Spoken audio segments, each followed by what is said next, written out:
நல்ல தெய்வமே, நாங்கள் உமக்கு நன்றி செலுத்துகிறோம்.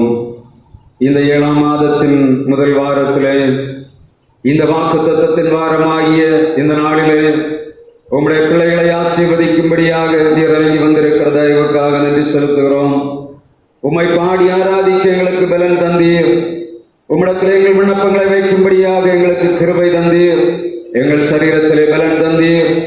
இந்த நாளினுடைய வார்த்தை கேட்கும்படியாக எங்கள் இருதயங்களை பக்குவப்படுத்துவீராக. எங்களை ஆசீர்வதிங்க ஆண்டவரே. நாங்கள் ஆசீர்வாதத்துக்கு அபாத்திராய் கிடக்கிற எல்லா காரியங்களையும் நீக்கி எங்களை ஆசீர்வாதத்தினாய் நடத்தும்படியாய் ஜெபிக்கிறோம். உம்முடைய திருக்கரத்திலே தாழ்த்துகிறேன். எங்களுடைய வாயோடு கர்த்தர் இருப்பீராக. உம்முடைய வார்த்தை வெளிப்படும்படியாய் ஜெபிக்கிறோம். உம்முடைய கிருபையுள்ள வார்த்தை, உம்முடைய கருணை நிறைந்த வார்த்தை, உம்முடைய அதிகாரம் நிறைந்த வார்த்தை, உம்முடைய வல்லமை நிறைந்த வார்த்தை வெளிப்படும்படியாய் ஜெபிக்கிறோம்.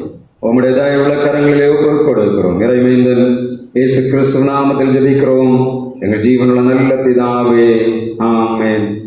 நம்ம வரலாம். நம்முடைய பிதாவாகிய தேவனாலும் குமாரனாகிய இயேசு கிறிஸ்துவினாலும் பரிசுத்த ஆவியினாலும் உங்களுக்கு கிருபையும் சமாதானமும் இந்த ஜூலை மாதத்தின் முதல் வாரம் ஓய்வு நாளிலே உண்டாவதாக. ஆண்டவர் இம்மட்டும் 6 மாதங்களில் நம்மை நடத்தி கொண்டு வந்தார். இந்த முதல் வாரம் நமக்கு ஆசீர்வாதத்தின் வாரம். அது மாத்திரமல்ல, வாக்குத்தத்தத்தின் வாரம் என்பதை நாம் நினைவில் கொள்ள வேண்டும். நான் ஒவ்வொரு மாதம் ஆண்டவரிடத்தில் கேட்பது, ஆண்டவரே எங்கள் பிள்ளைகளை ஆசீர்வதிக்க வேண்டும். அவருடைய குற்றங்குறைகளை பாராதபடி, அவள் மீறுதல்களை பாராதபடி, அக்கிரமங்களை பாராதபடி நீர் அவர்களை ஆசீர்வதிக்க வேண்டும் என்று சொல்லி ஒவ்வொரு நாளும் ஆண்டவரிடத்தில் கேட்பது வழக்கம். கடந்த நாளிலே இந்த திருச்சபைக்கு செய்தியை கொடுக்க வேண்டும் என்று ஆண்டவரிடத்தில் கேட்டுக் கொண்டிருக்கும் போது அநேக செய்திகள் திருச்சபைக்கு கொடுக்க வேண்டும் என்பது மனதுக்குள்ளே ஓடிக்கொண்டிருக்கும். ஆனால் திடீரென்று ஒரு வார்த்தை, குற்றம் காணாதவர் என்று சொல்லக்கூடிய வார்த்தை வந்தது. இந்த மாதத்திலே ஆண்டவர் உங்களுக்கு கொடுக்கக்கூடிய ஆசீர்வாதம், ஆண்டவர் குற்றம் காணாதவர்.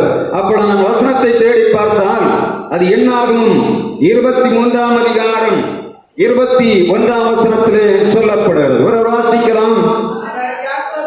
அவர் யாக்கோபிலே அக்கிரமத்தை காண்கிறதும் இல்லை, இஸ்ரவேலிலே குற்றம் பார்க்கிறதும் இல்லை. அவருடைய தேவன் அவர்களோடு இருக்கிறார். ராஜாவின் ஜெயகம்பீரம் அவர்களுக்குள்ளே இருக்கிறது.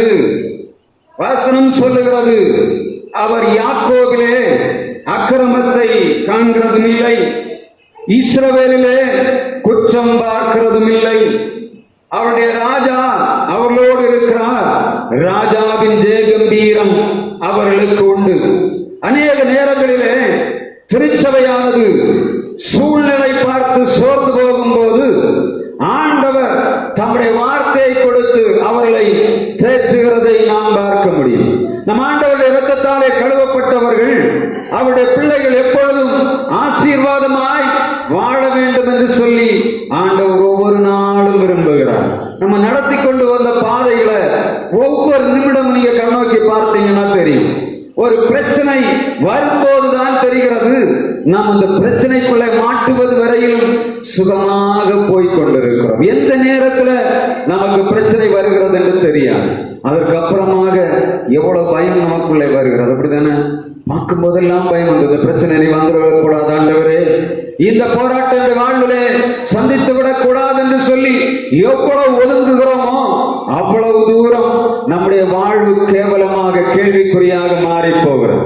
அப்பொழுதுதான் நமக்குள்ளே ஒரு சிந்தை வருகிறது, நான் செய்த தவறோ என்னுடைய இருதயம் எப்பொழுதும் மாறித்துக் கொண்டிருக்கிற. அப்பதான் அதுவரை நம்ம ஓடிக்கொண்டிருக்கிற ஓட்டத்துல திடீர்னு அந்த பிரச்சனை வரும்போதுதான் யோசிப்போம், நான் செய்தது தவறோ, நான் இது செய்திருக்க கூடாதோ, நான் செய்தது யாருக்கு பாதிப்பு என்று தெரியவில்லையே என்று சொல்லி அங்கலாய்க்கிறதை நாம் பார்க்க முடியும். அந்த நேரத்துல இருதயம் சோர்ந்து போகிறது. எழும்ப முடியாது, நடக்க முடியாது, பேச முடியாது.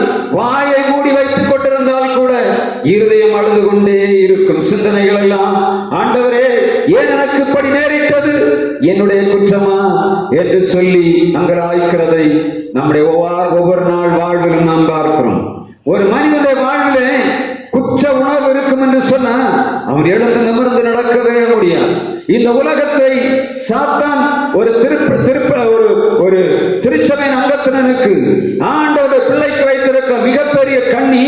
அவன் எப்பவும் குற்றம் சாட்டி கொண்டே இருப்பான். ராப்பகலும் குற்றம் சாட்டுகிறவன் தள்ளப்பட்டு போனான் என்று ஆண்டவரை வெளிப்படுத்தின விசேஷத்திலே சொல்லப்படுகிறது. ராப்பகலாய் குற்றம் சாட்டுகிறதான் சாத்தானுடைய வேலை. ஆனால் இந்த 21ஆம் அதிகாரம் 21ஆம் வசனம் சொல்கிறது, அவர் யாக்கோபிலே அக்கிரமத்தை காண்கிறவர் இல்லை, அவர் இஸ்ரவேலிலே குற்றம் காண்கிறவர் இல்லை. யாக்கோபு யார்?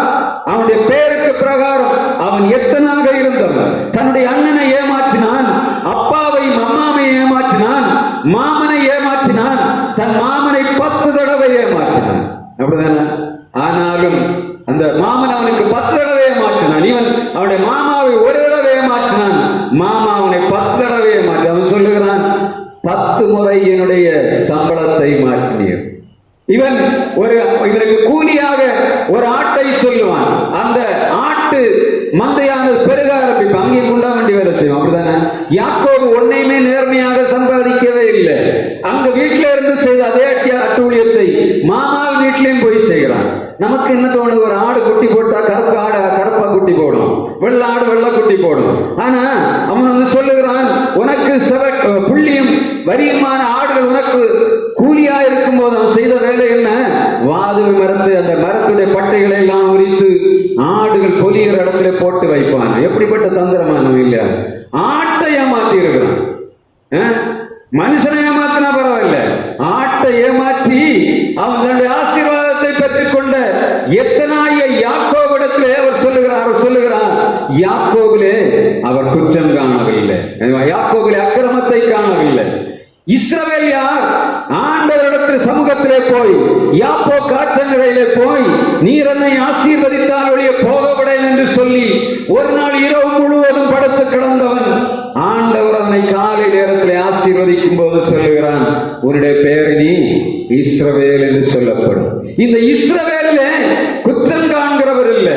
இங்கே பிலேயாம் தீர்க்கதரிசி பாராக் மூலமாக இஸ்ரவேல் ஜனங்களை சபிக்கும்படியாக அழைக்கப்பட்டு வருகிறான். இவர்கள் யார்? இஸ்ரவேல் ஜனங்கள் யார்? வணங்கா கழுத்துள்ளவர்கள். நன்மை பெற்றால் ஆண்டவரை துதிக்கிற ஜனம், ஒரு சின்ன குறை வந்தவன அவரை தூற்றுகிற ஜனங்கள். மோசே அழைத்துக் கொண்டு வருகிறான். அவர்கள் ஒரு இடத்துல உட்கார வைத்து ஆண்டவர் சொல்லுகிறார், நீ மலைக்கு வா, நான் உனக்கு கற்பனைகளை தருவேன், இந்த ஜனங்கள் நடக்க வேண்டிய வழியை உனக்கு காண்பிப்பேன் என்று சொல்லி அவர் அவனை கூப்பிடுகிறார். ஆண்டவர் கூப்பிட்டு தான் மோசே போகிறார். ஆனா கீழே இருந்த ஜனங்கள் என்ன பண்ணாங்க? எங்களுக்கு திரும்பி நடத்தி கொண்டு போகக்கூடிய எகிப்திலிருந்து கொட்டி வந்த ஜனங்களை எங்களை நடத்தி கொண்டு போக முன் செய்யும் தெய்வங்களை உண்டாக்க வேண்டும் என்று சொல்லி நன்றி மறந்தவர்களான ஜனங்கள் யார்? இந்த இஸ்ரவேல் ஜனங்கள். இவர்களை அழைத்துக் கொண்டு நடத்தி கொண்டு வரும்போது யுத்தம் பண்ணி ஜெயிக்க முடியாது, இவர்களை எந்த விதத்திலும் ஜெயிக்க முடியாது என்று தெரிந்தவுடனே இந்த பாலாக் இவர்கள் ஆசீர்வதிக்கப்பட்ட ஜனங்கள், எனவே இவர்களை சபித்தால் இவருடைய வாழ்வு முடிந்து போகும் என்று நினைத்து இவன் பிலேயாம் என்று சொல்லக்கூடிய தீர்க்கதரிசியை கூட்டி வருகிறான். நீங்க அது 23ஆம் அதிகாரத்துல படிச்சு பார்த்தா தெரியும். இவன் வந்தவன சொல்லுகிறான், பாலாக்கை பார்த்து சொல்லுகிறான், நீர் 7 பலிபீடங்களை உண்டாக்கும், அங்கே 7 காளைகளை பலியிடும், 7 ஆட்டுக்கடாக்களை பலியிடும், நான் ஆண்டவரை பார்க்க போகிறேன். முதலாவது வருகிறான், 7 பலிபீடம் உண்டாகிருக்கிறான். சாதாரண காரியம் இல்ல. அந்த பாலாக்குடைய மொத்த அதிகாரிகளும் அங்கே வந்து உட்கார்ந்திருக்கிறார்கள். எதுக்காக? யுத்தம் பண்ணி ஜெயிக்க முடியாது, எப்படியாவது தந்திரமாக இவர்களை நாசம் பண்ணி விட வேண்டும் என்று சொல்லி வந்த உடனே இவன் சொன்னது போல 7 பலிபீடங்களை உண்டாக்கினார். எவ்வளவு நேரத்தில் உண்டாக்கி இருப்பாங்க? எவ்வளவு துரிதமா பண்ணிருப்பான், எவ்வளவு வேலை நடந்துருன்னு யோசித்து பார்த்தேன்.